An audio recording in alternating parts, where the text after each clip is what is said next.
పకపకా నవ్వుకుంటూ అందరూ కలిసి సంతోషంగా మాట్లాడుకోవడం ఐశ్వర్యం.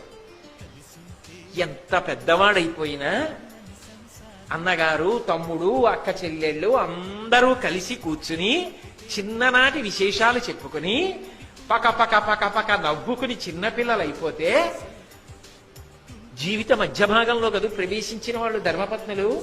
బాబోయ్, ఆ అన్నయ్య, తమ్ముడు, ఆ అక్క చెల్లెళ్ళు కలిశారంటే ఇంక ఏమిటో అలా తలుచుకుని పక నవ్వుకుంటూ పిల్లలైపోయి అసలు వీళ్ళు ఇంత గౌరవాలు పొందిన వాళ్ళ అని అనుకునేటట్టుగా అయిపోతారని, ఇంకా చాలండి నవ్వులు, మీరు పక్కిళ్ళ వాళ్ళు కూడా తెల్లబోతారు, ఏమిటి ఆయన ఇవాళ ఇలా నవ్వుతున్నాడని, రండి భోజనానికి అని పిలిచేటట్టుగా ఆనందపడిపోవడం ఐశ్వర్యం కాదు?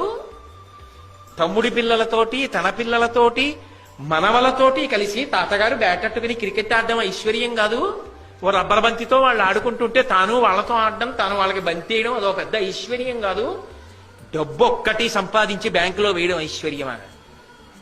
మనిషికి అదొక్కటి ఐశ్వర్యం నా దృష్టిలో కాదు, శాస్త్రం దృష్టిలో కాదు.